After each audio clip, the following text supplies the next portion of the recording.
Bonjour à tous, j'espère que vous allez bien. Un petit podcast spécial européenne, spécial politique. Tiens, comme c'est bizarre.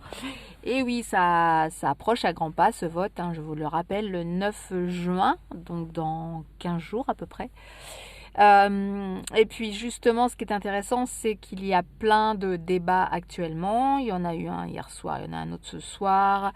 Il y en a eu la semaine dernière également aussi. Bon, il faut essayer de chercher, de faire les curieux pour les trouver. Les tout premiers, il fallait vraiment chercher où est-ce qu'il y en avait. Il y en a eu sur Public Sénat aussi, je crois.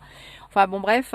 Il y a plein de débats, donc c'est intéressant de voir tous les invités ensemble quand justement ils débattent sur différentes choses, sur différentes idées.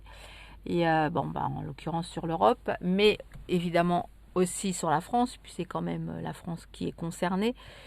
Et on n'imagine pas du tout ce qui peut se passer en fait, ce qui peut se voter, ce qui peut se passer au sein de l'Europe. Comme quoi la France parfois, elle n'a rien à dire. En tout cas, si elle le dit, mais ça changera rien quoi. C'est pour ça, quoi qu'il arrive, c'est important d'aller voter. Je le répète encore une fois. Vous n'êtes pas là, faites une procuration, faites faire une procuration. Allez-y, votez, parlez-en autour de vous. Il faut vraiment que vos amis, vos enfants, il faut qu'ils aillent vraiment voter. C'est important, c'est vraiment important. Et puis, regardez les débats, vraiment, regardez les débats, regardez les programmes des personnes qui vont se présenter. C'est important de voir un peu les différences d'idées, parfois même les mêmes idées aussi. Non, c'est vraiment intéressant et intéressant surtout quand c'est du direct et qu'ils débattent franc jeu quelque part. Bon, même si c'est fait, répété, puisqu'ils vont faire plein de débats, ils vont se répéter certainement, mais en même temps certainement aussi s'améliorer au fil des débats, ce qui est logique. Donc là, c'est quand même intéressant. Maintenant, moi, ce que je trouve qui n'est pas du tout normal, c'est sur autant de candidats, autant de listes, ce ne sont que les premiers finalement qui débattent ensemble. Et il n'y a pas de débat, ou alors je me trompe peut-être, mais il n'y a pas de débat d'idées entre les petits candidats.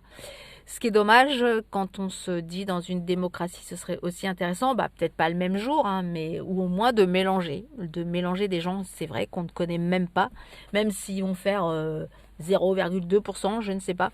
En tout cas, je pense que c'est parce que les sondages n'en parlent même pas, que finalement au débat, ils peuvent se présenter, on peut aller voter, mais il n'y a pas de débat avec eux. Ou peut-être dans leur région respective, ça c'est possible. Mais en tout cas, au sein vraiment d'une audience, d'une télé qui normalement est regardée par beaucoup de personnes, sauf si je me trompe, encore une fois de plus, moi je ne connais pas de chaîne qui font des débats avec ces petits candidats entre guillemets, évidemment.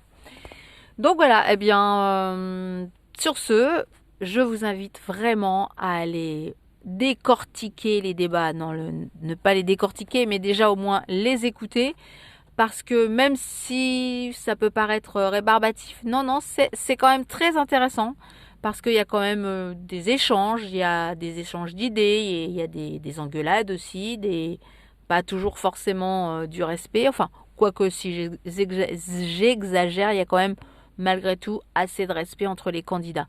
Donc, en tout cas pour l'instant.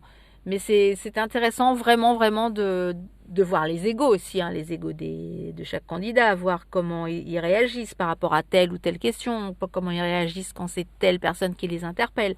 Parce que ce qui est intéressant, c'est quand justement les journalistes posent une question et après tout le monde y répond, et voir, justement, ce qui est marrant, c'est que ensemble les candidats s'interpellent, se posent des questions. Là, c'est vraiment un vrai débat. Et c'est ça où c'est intéressant. C'est pas seulement une question qu'on pose et une réponse pour chaque candidat. Non, c'est vraiment aussi un débat entre les candidats. Et là, je trouve que la politique devient très intéressante. Mis à part, je vous dis, qu'il n'y ait pas tous les candidats. Ça, c'est un petit peu embêtant. Enfin voilà, allez-y, regardez-les, lisez les programmes, mais surtout allez les voir un peu ce qu'ils disent. Et puis au fil là c'est bientôt fini, mais ils vont quand même en faire, je pense, encore pas mal. Donc au fil des débats, soit ils s'améliorent, soit ils se répètent tellement qu'ils en ont peut-être ras-le-bol aussi. Non, non, allez-y, c'est quand même riche, riche de voir ce que les gens peuvent dire, parfois même se contredire par rapport à ce qui a été fait, ce qui a été dit, ce qui va se faire, ce qui va ne jamais se faire aussi. Non, non, c'est intéressant. Vraiment, allez voir. Vous allez vous amuser, j'en suis sûre. Bonne journée à tout le monde et puis à bientôt. Ciao.